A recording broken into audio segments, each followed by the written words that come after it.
Las películas de monstruos, esas películas que todo fanático de ciencia ficción sabe y ama a la perfección, ya que estas tienen conceptos muy geniales y un poco cutres, pero en estas películas hay misterios y teorías muy interesantes.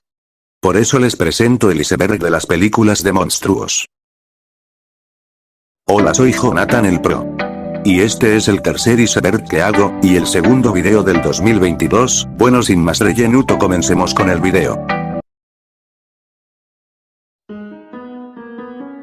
Cronológicamente primero iría Cloverfield 1 estrenada el 18 de enero del 2008, y después Avenida Cloverfield 10 estrenada el 10 de marzo del 2016, y luego iría Cloverfield Paradox estrenada el 4 de febrero del 2018, todo esto se conecta por la empresa Sluso, y además porque en Cloverfield Paradox los protagonistas llegan a un universo diferente, y creo que llegan al universo de Cloverfield 1, además porque anunciaron una secuela de Cloverfield 1 que podría conectar mejor este universo, aunque no han dado más detalles de la película. Si quieren más información, les dejo un video de Luis Tehuit en la descripción. Este punto dice que la cosa es una precuela de ya que son muy similares entre sí. Por ejemplo, el impostor en realidad no controla a su huésped, sino que lo asimila como la cosa lo hace en la película, además porque en ambos se ve que el grupo ve la desconfianza y saber quién es el impostor real o descubrir quién es la criatura, y esto posiblemente sea una precuela de lo que pasaría en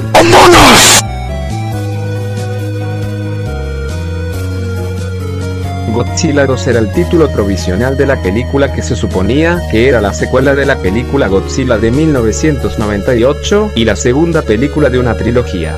El trato de Tristar con Toho consistía en producir una trilogía de películas, y una secuela debería estar en producción dentro de los 5 años posteriores al lanzamiento de la primera película, pero las películas se cancelaron después de que el proyecto cayó en un infierno de desarrollo, y durante el tiempo que se consideró que se harían secuelas, los derechos de Tristar Pictures de Toho para usar el personaje de Godzilla expiraron en mayo de 2003, también porque a la película de 1998 le fue mal en críticas y decidieron cancelar la película, pero en su lugar sacaron Godzilla la serie, que es una secuela directa de la primera película.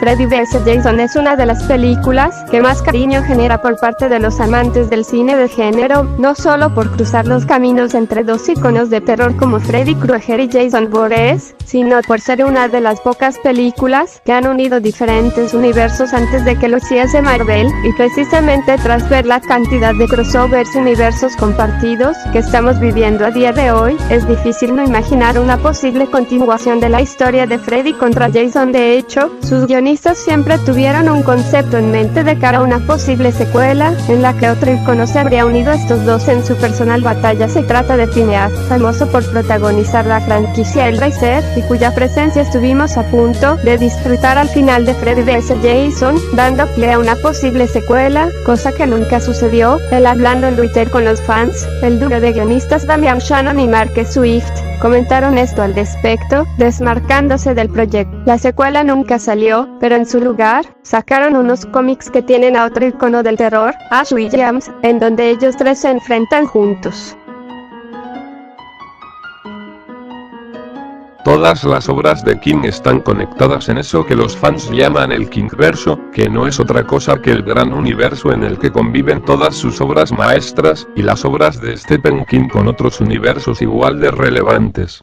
Hay que decir que conocer este universo no es imprescindible para disfrutar de sus obras por separado, pero sí gusta saber que existen una serie de conexiones que añadirían significado a cada una de las obras, además de dejar que los fans descubran pequeñas pistas o entiendan mejor lo que sucede en una de las historias en concreto. Por ejemplo, que hay elementos que son recurrentes, como las rosas o el número 19, y que muchos de los protagonistas de algunos aparecen como secundarios en otras novelas, o se les mencionan por algún motivo. Ganes ese dios en un universo creado por otro ser místico, Maturin la Tortuga, al que muchos conocerán por la Torre Oscura, pero también por It, en novela, ya que es enemigo mortal de Pennywise, un ser que ya explicamos que es mucho más que un payaso y que procede de un macroverso en el que también encontraríamos a otras temibles criaturas. La serie que conocemos compuesta de 8 títulos principales, pero que dan pistas en las conexiones con otros personajes.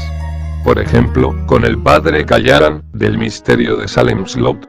En Insomnia conocemos a Ralph Roberts, que tiene como misión salvar la vida de un niño. Partir Danville, que se ven involucrados con la torre. Patrick es vital para que el pistolero llegue a la torre.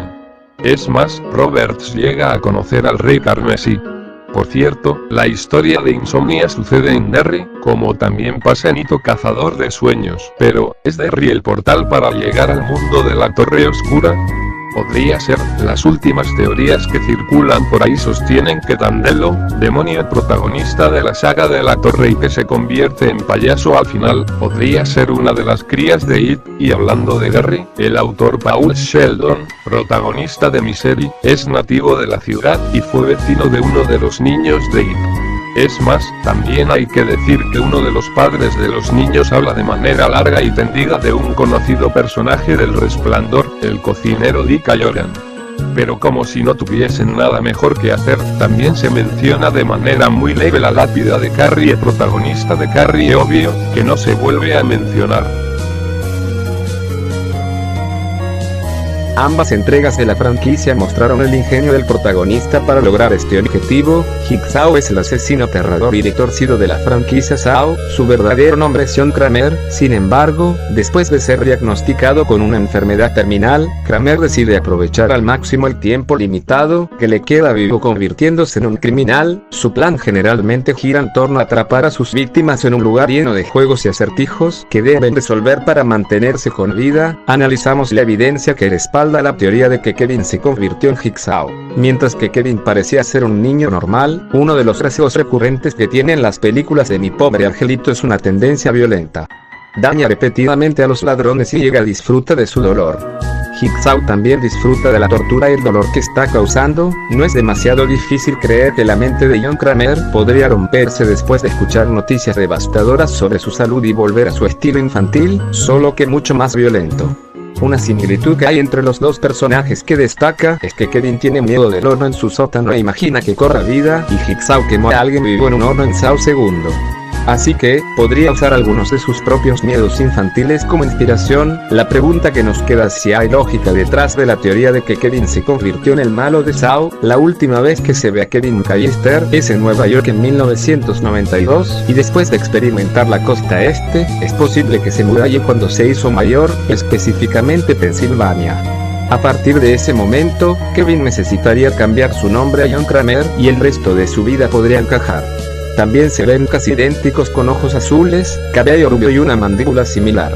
El mayor agujero en la teoría es que no cuadran los momentos, ya que Kevin es solo un niño en las películas de Mi Pobre Angelito, pero Kramer es un hombre mayor solo una década más tarde cuando Saw llegó a los cines. Aunque su enfermedad podría haber hecho que envejeciera más rápido. Este punto dice que Godzilla es una metáfora de las bombas nucleares, ya que para Ishiro Honda, Tomoyuki Tanaka y Eijitsu Muraya, Godzilla es la encarnación del miedo de las bombas atómicas. Cuando Ishiro Honda regresó de la guerra y pasó por Hiroshima, sintió un terror, sentía que era el fin del mundo, ya que el terror que sentían los japoneses por las bombas atómicas inspiró la creación de Godzilla. Además, en la escena donde Godzilla de 1954 ataca un barco, fue inspirada en algo que pasó en la vida real, ya que el barco atunero, Daigo Fukurimaru, fue expuesto y contaminado por una lluvia radiactiva causada por una bomba de hidrógeno de los Estados Unidos durante un experimento en el atolón Bikini el 1 de marzo de 1954. Este punto dice que originalmente Overlord del 2018 iba a ser parte de Cloverfield, pero se tomó otro camino, aunque una teoría dice que el líquido con el que experimentaban los nazis es el mismo que le dio su tamaño al monstruo de la película Cloverfield. Durante la escena de Pacific Rim Insurrección, donde se muestra el registro de los caídos que han atacado a la humanidad, Se muestran en los registros a otros kaijus pertenecientes a diferentes franquicias como Gigan, Yongari, Gamera, el monstruo de Cloverfield, los Mutos, entre otros. Además, porque desde hace tiempo Guillermo del Toro comentó que quiere hacer un crossover entre Godzilla y Pacific Rim. Es posible de que este crossover se haga realidad, porque el Monsterverse y Pacific Rim son propiedad de Warner Bros, pero Cloverfield sería algo complicado porque es propiedad de Paramount Pictures, pero hay que esperar que el tiempo nos lo diga, porque no hay nada confirmado aún. Este punto dice que, después del estreno de Tiburón de 1975, la gente le tuvo demasiado miedo a los tiburones, como si de demonios se trataran, siendo algo indirectamente está causado su extinción. Después de que se estrenó la película, miles de personas salieron en barcos a cazar tiburones para tenerlos como trofeos en sus botes. El autor de Tiburón, Peter Benchley, quedó bastante perturbado por este hecho. Sabiendo lo que sé ahora, es posible que nunca hubiera escrito ese libro, dijo años después. Los tiburones no tienen como objetivo los seres humanos y ciertamente no guardan rencores, aseguró Benchley, quien luego dedicó parte de su vida a la protección de los escualos. Burgess señala que el número de tiburones en las costas del este de América del Norte decreció en un 50% después de la película. Una investigación realizada por la bióloga Julia Baum sugirió que entre 1986 y 2000, en el noroeste del Océano Atlántico, la población de tiburones martillo descendió en un 89%, los tiburones blancos en un 79% y un 65% el número de tiburones tigre. Hellboy 3, la tercera película se canceló debido al poco éxito y alcance de las primeras dos. Después de que Guillermo del Toro anunció la cancelación de la película, comenzaron a surgir los rumores al respecto. Como recordaremos, Guillermo del Toro confirmó a través de su cuenta de Twitter que la tercera entrega de la saga había sido cancelada, pero no especificó las razones. En entrevista con el diario francés Le Figaro, Mignola estalló en contra del director mexicano y explicó que terminó muy molesto por la forma en que estaba haciendo las cosas. No estuve muy feliz con la forma en que hizo las cosas, solo publicando un due. Me hubiera gustado verme con Guillermo y Ron Perlman, quien ha interpretado a Hellboy desde 2004, para hablar de la secuela. Ron y yo sí nos hemos reunido. Inmediatamente los seguidores de Mignola lo cuestionaron a través de redes sociales sobre la autenticidad de la entrevista, a lo que el director respondió desde su cuenta de Facebook. Es una pobre traducción de lo que recuerdo haber dicho, pero es esencialmente correcta. No estuve contento con la forma en que Del Toro manejó las cosas en línea. Habría preferido que me contactara directamente. Hablamos, por correo, y acordamos que no se haría la película. Eso no significa que nunca habrá otra película o serie de televisión, si ocurre será dirigida por alguien más. Al final no tuvimos una continuación directa de las primeras películas de Hellboy, pero tuvimos un reboot en el 2019 que no fue tan bueno, obteniendo malas críticas y mala recaudación en taquilla y siendo nominado a los Golden Raspberry. Heritage es una película de fans de Godzilla financiada por crowdfunding y producida por Perception Entertainment, Vintage Herel Productions y Luna Digital Ltd, originalmente titulada Godzilla Heritage y planeada como un largometraje. Toho se puso en contacto con el proyecto, a quien le preocupaba que crearía una posibilidad de la cuestión de la confusión, después de recibir la lista de restricciones del estudio sobre cómo podían proceder con la película. Los cineastas optaron por convertir un avance de 20 minutos destinado a asegurar más fondos en un cortometraje que serviría como producto final. Se lanzó en línea exclusivamente para los patrocinadores de Kickstarter el 10 de abril de 2020. La idea de Godzilla Heritage fue concebida originalmente por Greg Graves en 2009, el mismo año en que se creó la página de Facebook de la película. La página no publicó una publicación hasta 2013, coincidiendo con la promoción de la película en el G-Fest 20. Razal Santiago, ganador de la sexta temporada del programa de juegos Sci-Fi Face Off, fue anunciado como el artista de criaturas de la película en noviembre de 2013. El traje completo de Godzilla se reveló en el Ver Comic Con en junio de 2014, seguido del lanzamiento de Kickstarter varios días luego, con una meta de $25.000. No tuvo éxito y finalizó el 17 de julio de 2014 con $16.025 recaudados. La fase 1 de una segunda campaña de Kickstarter comenzó al día siguiente con una meta de $10.000 y concluyó con $19.554 en fondos.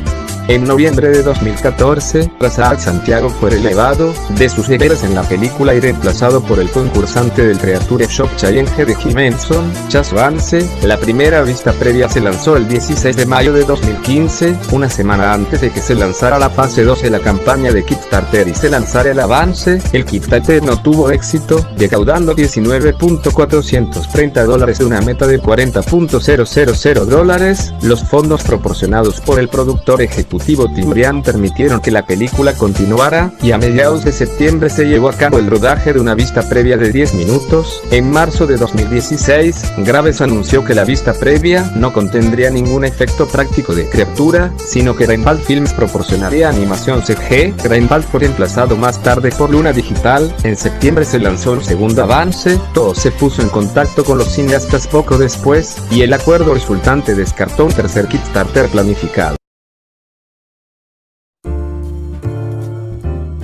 Este punto yo ya lo había hablado en el iceberg de las películas de dinosaurios. Si quieren saber de esto, pueden ir a buscarlo en mi canal. Bueno, sigamos.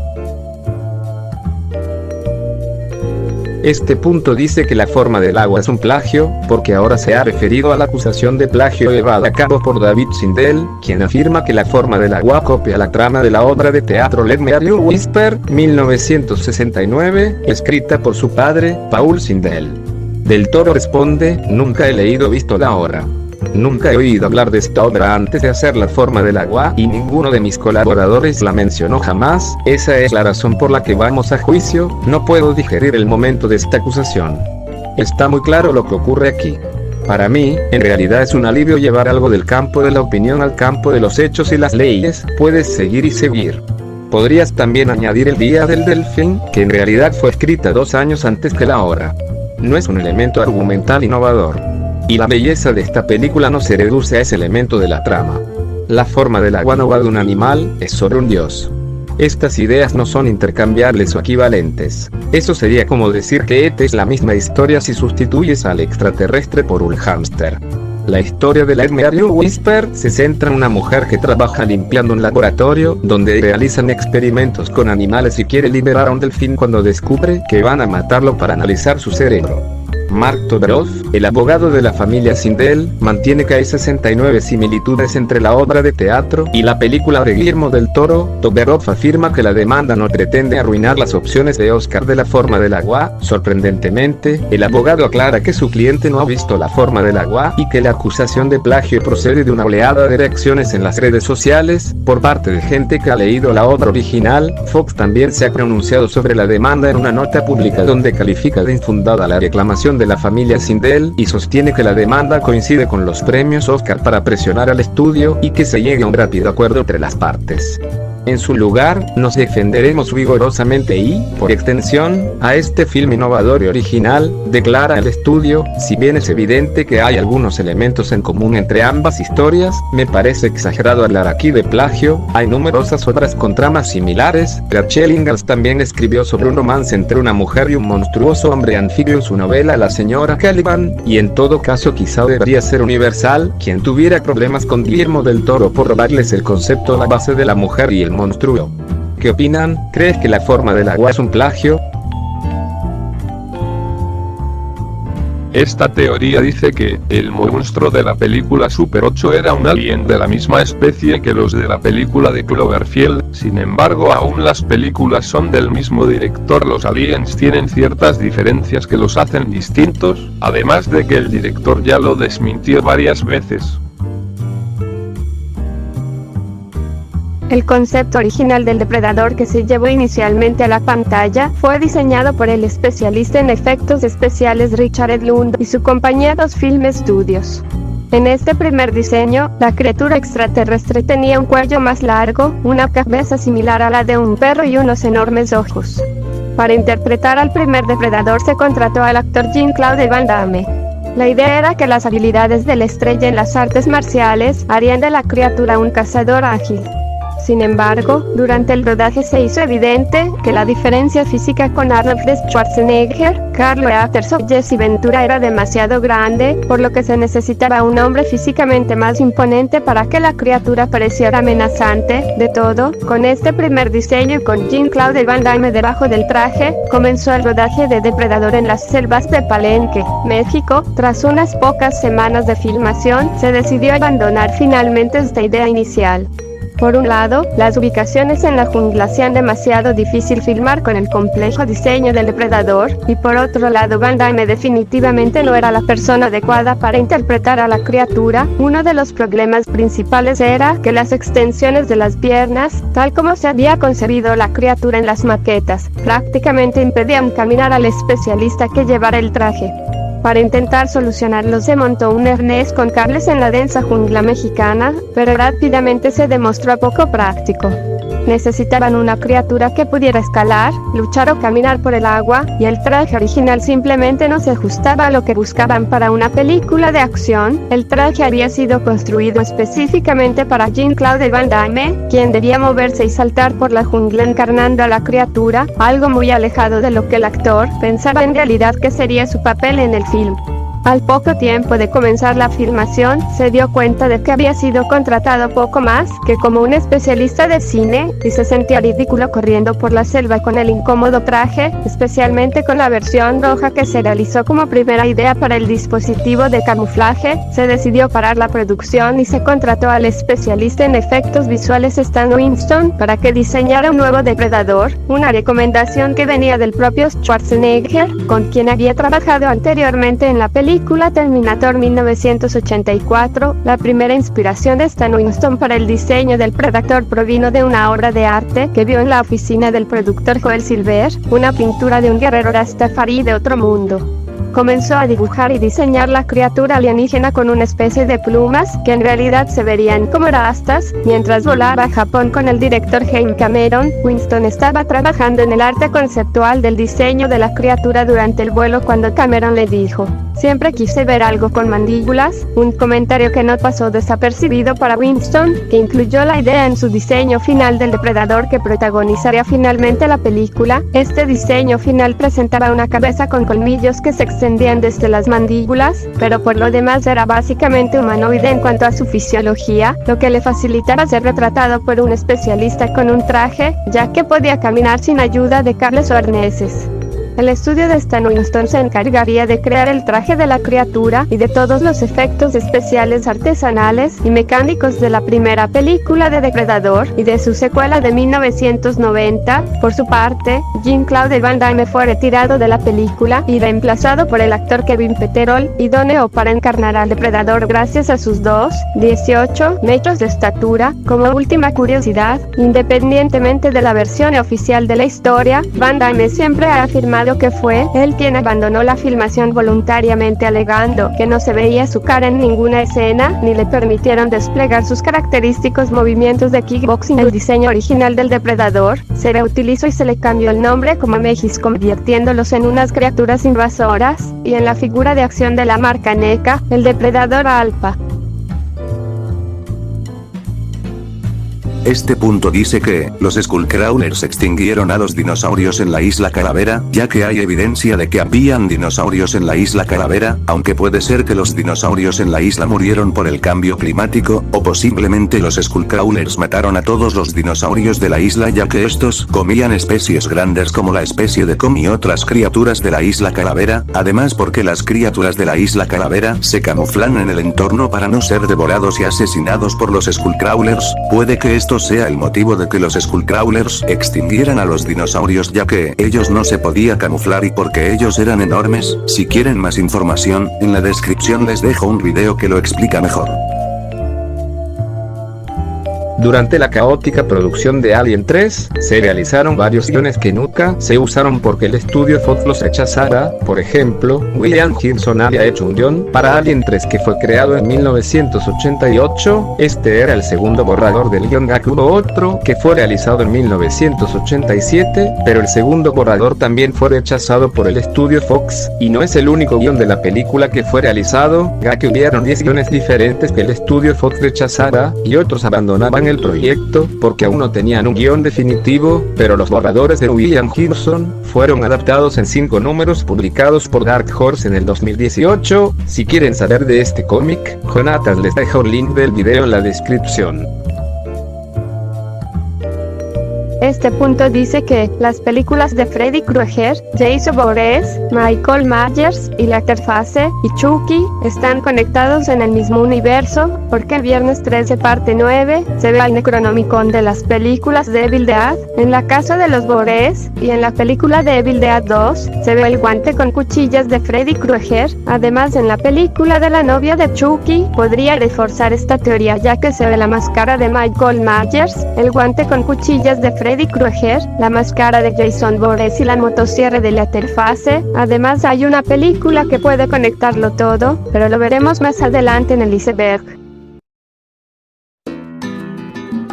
En la película de Depredador 2, en la escena donde Harrigan llega a la nave de los depredadores, se ve en el estante de trofeos y en los cráneos, se ve el cráneo de un xenomorfo. En una de sus escenas, no fue así. El concepto de mezclar los alien con los depredadores fue introducido en los cómics Dark Horse, de febrero de 1990, 9 meses antes del estreno del film de Hopkins. De hecho, fue idea del director colocar en la nave del Predator a modo de trofeo el cráneo del alien, aprovechando que ambas criaturas eran propiedad de la Fox y la popularidad por aquellos entonces de los cómics de Dark Horse mencionados.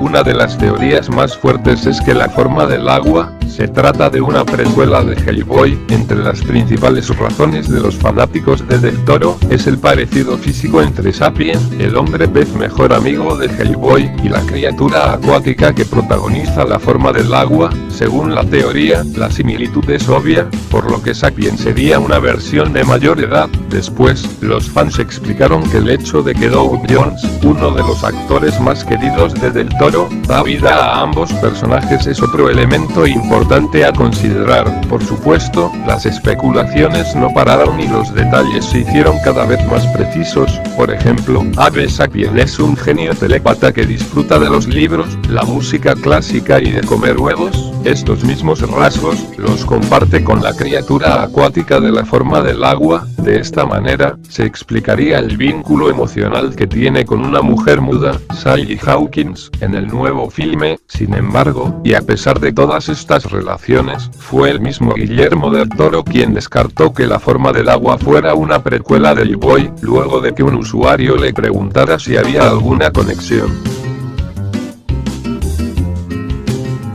En la película de la Balántulas de 2015, en una de las escenas de la película se ve a Ian Ziering, actor de las películas de Sharknado, diciendo que tiene que irse por los tiburones, dando a entender que están conectados, pero creo que en realidad fue un cameo del actor y un chiste de la película. Según una teoría hecha y muy bien planteada por parte de un fan, en el juego de arcade de Depredador, y es el punto principal de esta teoría, el personaje de Arnold, el mayor Alan Dodge, no es un humano sino un cyborg creado para luchar contra los depredadores. Esto encaja perfectamente en la cronología de la franquicia de Predator, donde Dodge desaparece después de pelear con el depredador cazador de la selva de Valverde. En el juego el robot tiene el nombre CDS-173. Esta teoría argumenta que las siglas CDS significan Divertine System, la corporación creada por Skynet para producir los cyborgs en Terminator. Adicional, en el cómic Alien Depredador, se menciona que los robots duraron muy poco, a diferencia de la línea de tiempo que ya todos conocemos en Terminator, y luego la humanidad olvidó lo sucedido con los robots, pero en el futuro, cuando aparecen los aliens, los Terminator despiertan de nuevo y utilizan a los aliens para fusionarse con ellos y así crear T-800 mejorados, y luego se ponen en la cima de la cadena, dejando por debajo a humanos y depredadores.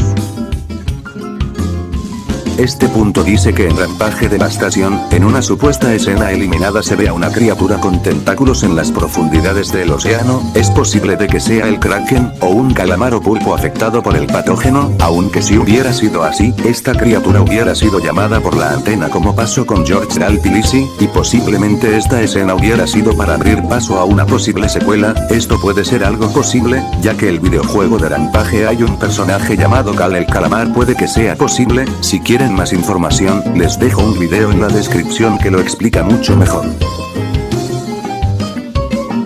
Este punto se refiere a que las series de la BBC, como Primeval y Parque Prehistórico, tienen referencias entre unas a otras, aparte de que todas hablan sobre viajes en el tiempo, y además en un capítulo de Primeval se ve a Nigel Marven interactuando con un dinosaurio, y después es devorado por un gigantosaurio.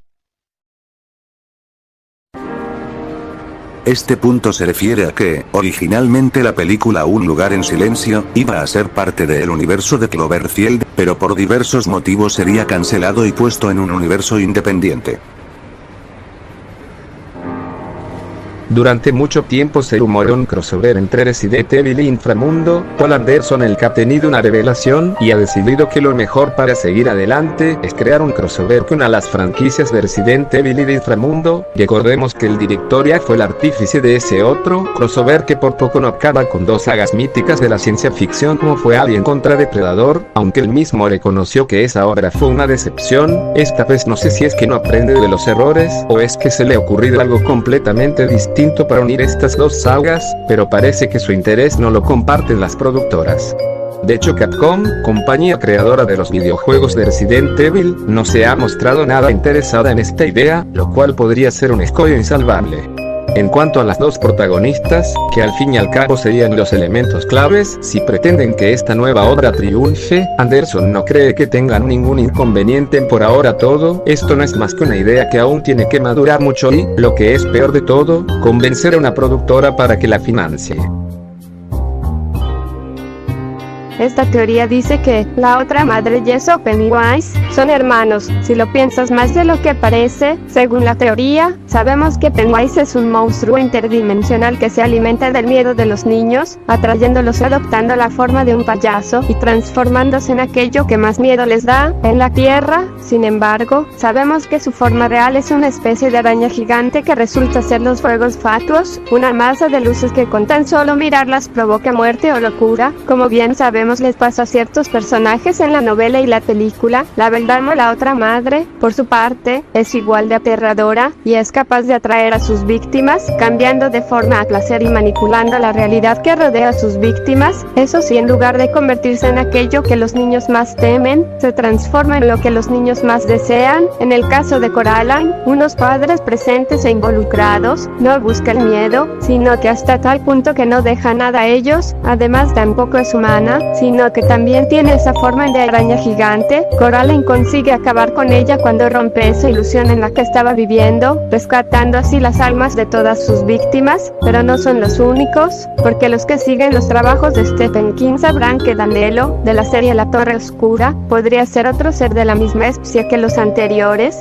Danilo es uno de los personajes que se encuentra en su camino Roland, el protagonista de la serie, y que aparentemente es un simpático anciano, pero que en realidad es un monstruo que se alimenta de la risa de sus víctimas. Cuando por fin acaban con él, resistiéndose a su sentido del humor, se ve cómo se transforma en su forma real, que una vez más, es uno de esos insectos gigantes que tanto parece que le gustan a Stephen King. Podríamos estar ante una especie de raza de seres alienígenas horripilantes que se alimentan de diferentes emociones ajenas. No lo sabemos, pero seguro que no son los únicos. Este punto se refiere que posiblemente las películas de Guillermo del Toro estén conectadas, ya que se cree que existen en el mismo universo, porque casi todas hablan de seres mágicos que viven escondidos del hombre, menos Pacific Rim y Mimic, aunque sea última no muestra un evento tan enorme como para no decir que no ocurrió de verdad, pero puede que sea posible y no a la vez, porque las películas de Guillermo del Toro algunas tienen un enfoque e historia diferente.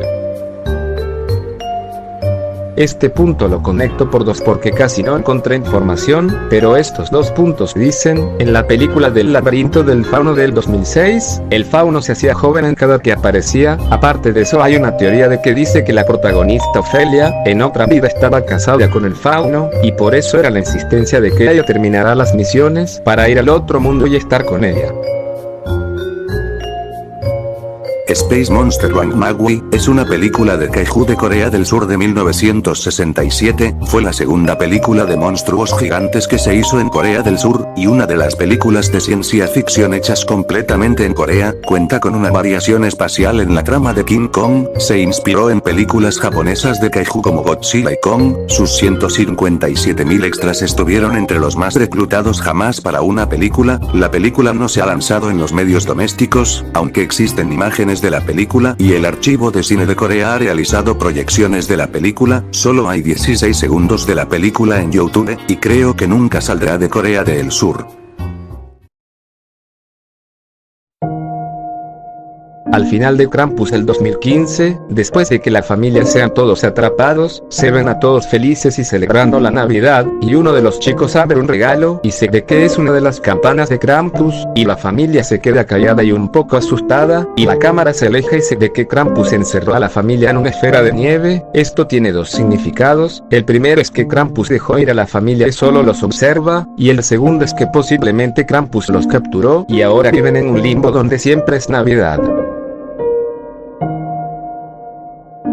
El vampiro T por 8 es una película mexicana de 1989 dirigida por Rafael Villaseñor Curi y protagonizada por Pedro Weber. La historia es que, tres científicos que descubren un vampiro al que deciden enviar al espacio para destruirlo por su peligrosidad, pero su cohete se desvía y cae en la Ciudad de México, donde el vampiro, Pedro Weber Chatanuga, muerto de hambre se une a un grupo de T por 8 que le enseñan a sobrevivir en la ciudad más grande del mundo.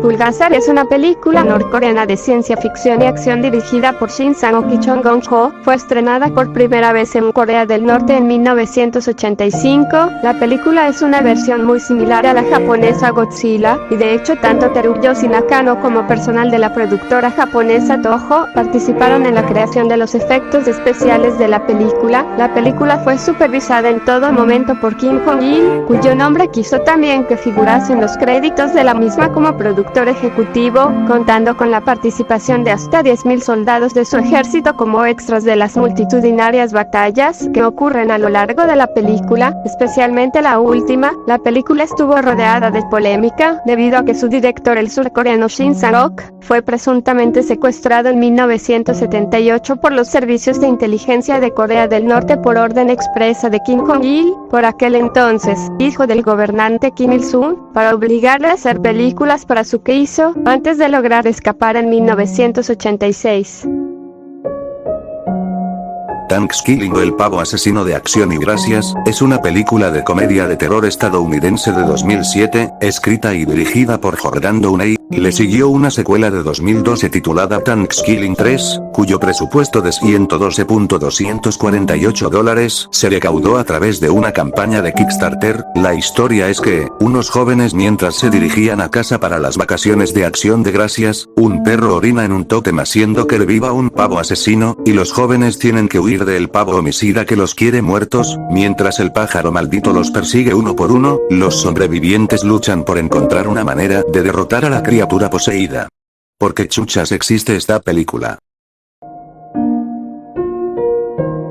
El Hombre Araña iba a tener una película de terror macabra y con mucho gore en la década de 1980, que iba a cambiar por completo la historia y origen de Peter Parker. En lugar de ser un superhéroe amistoso, Parker en este film sería un mutante asqueroso, grotesco y depresivo. El proyecto, según un reportaje de Digital Spy, estaba a cargo de Toby Hooper, director, productor y guionista de La Masacre de Texas. En su historia, Peter Parker no era mordido por una araña radioactiva, sino que un científico, llamado Dr. Sork, lo convertía en un grotesco ser mitad humano mitad araña, con 8 brazos. Usando radiación, Parker se convertiría en un monstruo que huía de la sociedad y se vuelve depresivo, del mismo modo que le sucede a Cedron Doll, el personaje principal de la emblemática película La Mosca de 1986, protagonizada por Jeff Goldblum y dirigida por David Cronenberg. Sin embargo, el proyecto nunca se hizo realidad y Marvel e incluso Stan Lee parece haber supuesto al proyecto. Parker ni siquiera era un periodista en esta historia, sino un fotógrafo.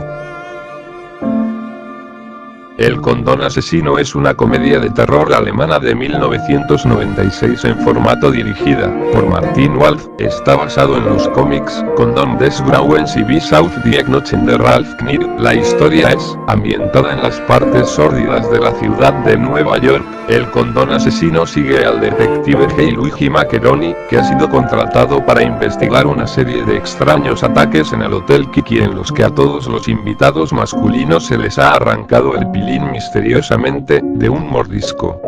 Mientras está en la escena del crimen, contrata los servicios de un gigoló llamado Billy y lo invita a la sala del crimen. Antes de que los dos hombres tengan el chaca-chaca, un condón vivo carnívoro los interrumpe y muerde el huevo derecho de Maccheroni. Ahora, en una venganza personal, Maccheroni comienza su búsqueda solitaria no solo para detener la ola de ataques con condones, sino también para enfrentar sus verdaderos sentimientos hacia Billy y el gigoló. ¿Por qué chingados un condón es asesino? The Ginger Dead Man es una película de comedia de terror de 2005 dirigida por Charles Band y protagonizada por Gary Busey, que fue lanzada en DVD por las producciones Shot Productions. La historia es: un asesino loco, llamado Millard Findlemayer, inicia una matanza y asesina a dos miembros de la familia Leggett, matando al padre de Jeremy, James Smither, y al hijo James, pero, curiosamente, deja a la madre Betty y a su hija Sarah con vida, y les pide que no lo acusen con la policía. De cualquier manera, si las hiere disparándoles y se va del lugar. Debido a que Sarah sobrevivió al disparo, ella acusa al asesino Millard. La policía arresta al hombre y es sentenciado a morir en la silla eléctrica. Después de la ejecución, Findlemayer es quemado y sus cenizas son enviadas a su madre, una especie de bruja. Ella usa las cenizas de su hijo y magia negra para producir una mezcla para hacer masa de galletas. Tiempo después, la panadería, que es una pastelería a cargo de que los Leggett, se encuentra en una situación desesperada.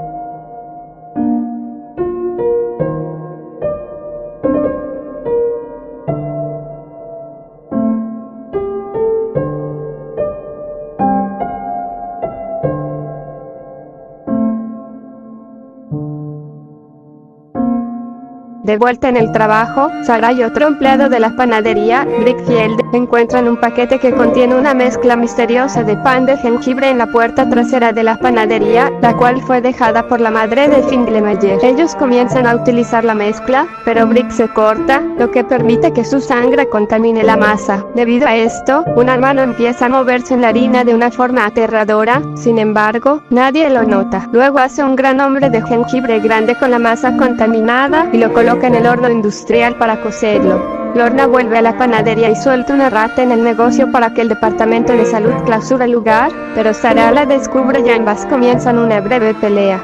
Debido a esto, Lorna golpea un interruptor cerca del horno, provocando un apagón y que una descarga eléctrica pase dentro del horno, donde el hombre de jengibre está cocinándose dándole vida. ¿En serio? ¿Una galleta de jengibre asesina? Eso es lo más estúpido que he visto.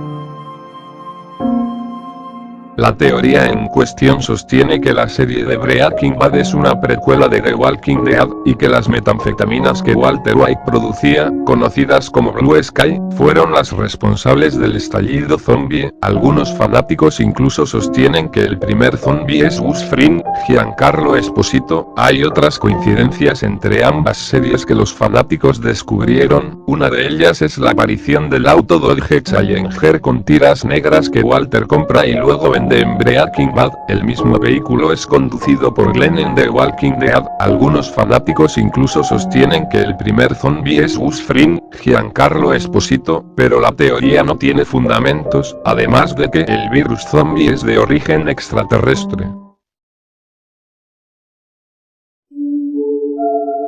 Freaks es una película estadounidense de 1932 dirigida por Todd Browning. En 1931 el director había alcanzado un gran éxito con Drácula, decidió volver a la Metro-Goldwyn-Mayer y hacer otra película. En ese momento su amigo Harry Arles, un enano alemán, le sugirió la idea de adaptar el cuento corto de Todd Robbins, Espuelas Spurs de 1932, acerca de la venganza de un enano artista de circo, hacia la trapecista que intentó quedarse con su dinero casándose con él. Arles pasa a protagonizar la película en el papel de Hans, el enano protagonista. Durante el rodaje Browning amplió el número de intérpretes con deformidades físicas reales que desfilarían en la pantalla, de manera tal que estos se convierten en el verdadero centro de la historia, simplemente mostrando en escenas cotidianas su forma de vivir.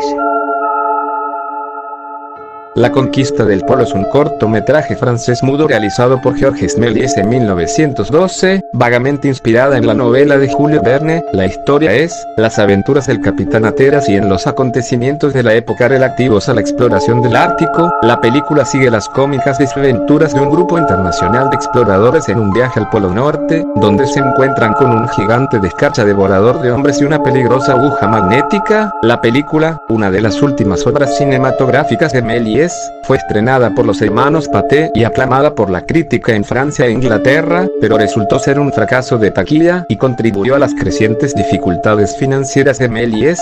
Sigue siendo visto como una de sus obras maestras y a veces se lo nombra como su obra más grandiosa. Esta es posible que sea la primera película de monstruos gigantes de la historia porque data de 1912 y Godzilla y King Kong salieron décadas después y también mucho antes de que saliera El Mundo Perdido. Ya que en este cortometraje hay un monstruo de hielo que ataca a los personajes, a pesar de que los efectos especiales sean un poco malos en la actualidad, para su época pudo ser algo impactante.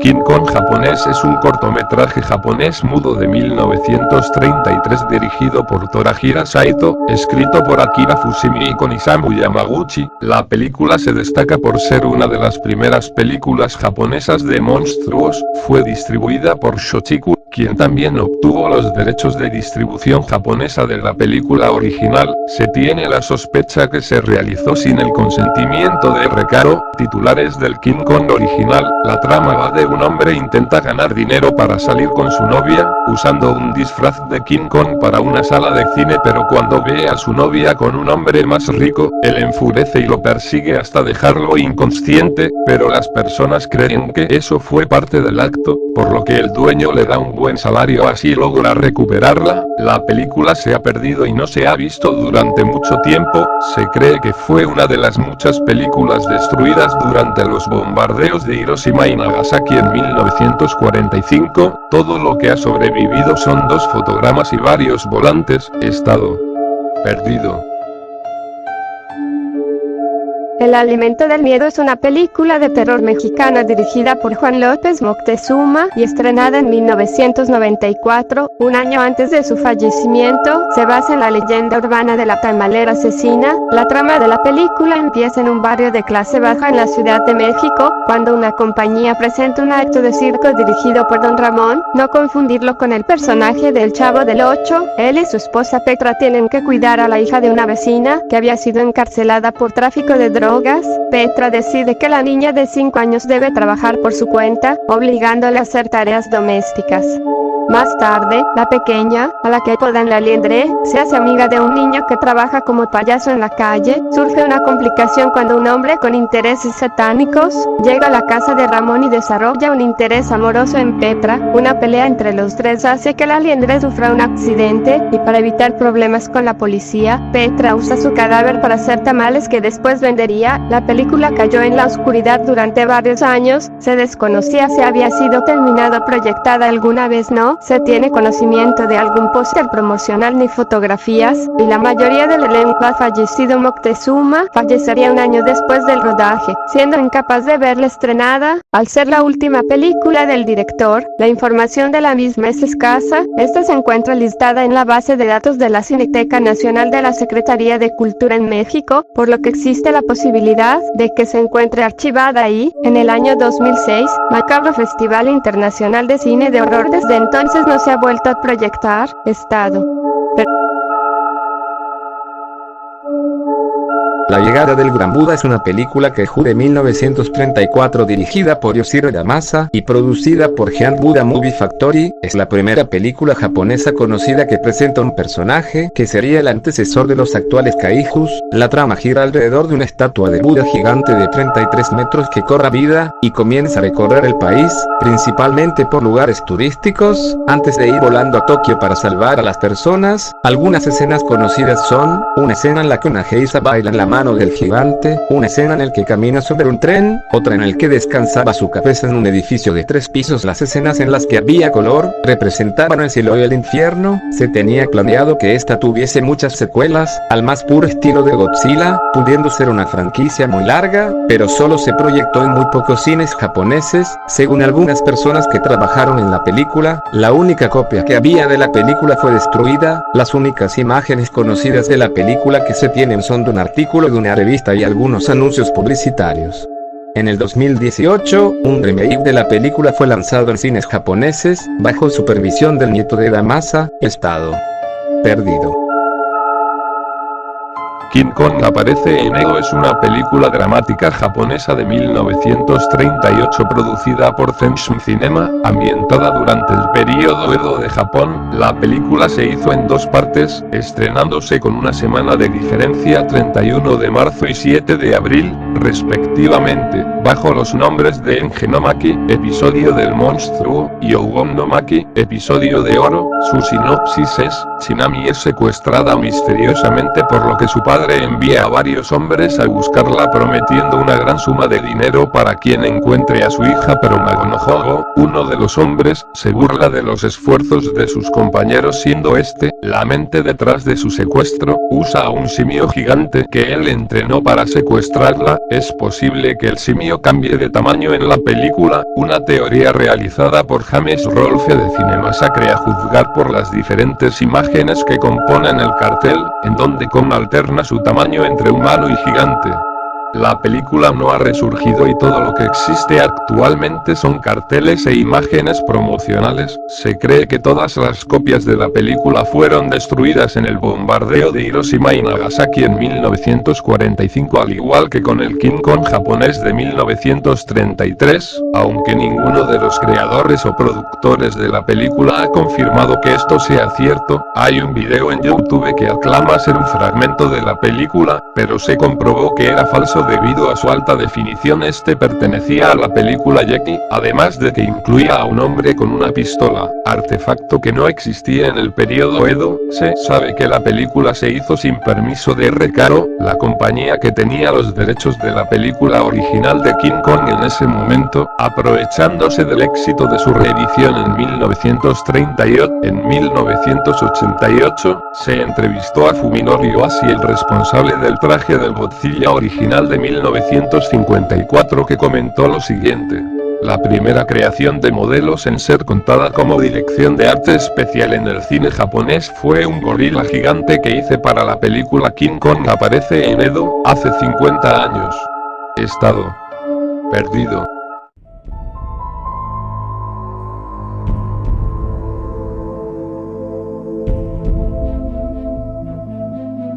La película de la campaña del terror lo conecta todo.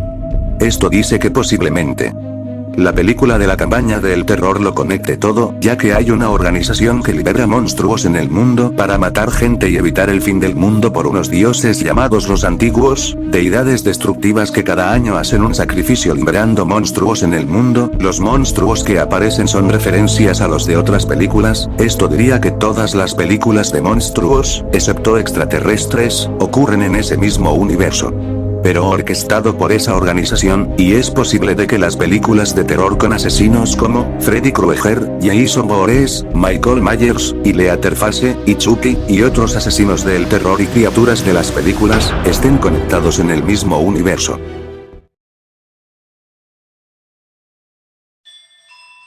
Pirañaconda es una película de serie B de ciencia ficción estadounidense, estrenada el 16 de junio de 2002 en Sci-Fi Channel, está dirigida por Jim Wynorski, producida por Roger Corman y protagonizada por Michael Madsen, Reed Ellis, Rachel Hunter y Terry Evans. La historia es, los miembros de un equipo de rodaje de una película de terror son secuestrados por un grupo de mercenarios despiadados en Hawái. Sin embargo, los planes de los secuestradores se tuercen cuando son acosados por un sanguinario monstruo, híbrido entre una piraña y anaconda.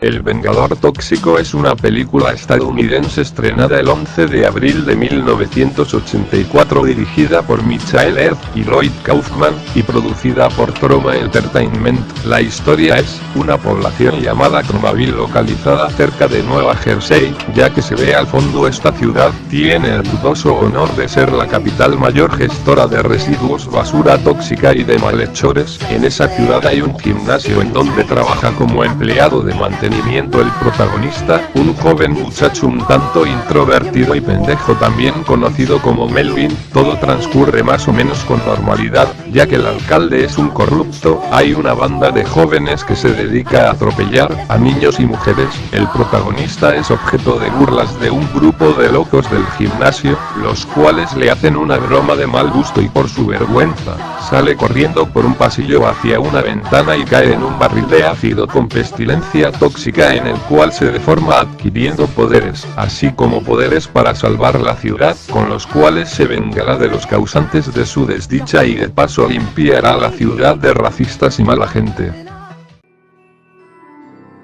En la película del títere del 2006, en la escena donde el protagonista va al antiguo teatro de Mary Shaw, entre todos los títeres se ve a Billy, el títere de Jigsaw de la saga de Saw. Es utilizado por el personaje principal de la historia, John Kramer, el asesino Jigsaw, para comunicarse con sus víctimas.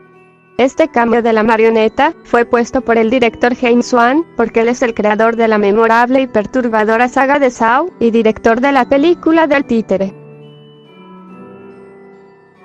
La Tierra contra la Araña es una película para televisión del 2001, dirigida por Scott Seale y protagonizada por Dan Aykroyd, parte de la colección Creatures Features de los productores Lou Arkoff, Colleen Camp y Stan Winston, aclamado fabricante y maquillista de monstruos, ganador del Oscar por su trabajo en la trilogía de Jurassic Park, Terminator 2 y Aliens: El Regreso y Lake Placid de 1999, entre otras. La historia es, Quentin es un fanático de los cómics, algo simple que pasa sus días trabajando como guardia de seguridad en un laboratorio de investigación biológica y las noches soñando con superhéroes. Cuando unos delincuentes asaltan el laboratorio, su compañero resulta muerto en el tiroteo. Sobrepasado por su dolor, se inyecta una droga altamente secreta elaborada a partir de la sangre de una araña del laboratorio. Poco a poco, los efectos de la inyección van alterando su cuerpo, y a medida que Quentin abandona la forma humana y se va convirtiendo en una araña, desarrolla un apetito al que tendrá que hacer frente.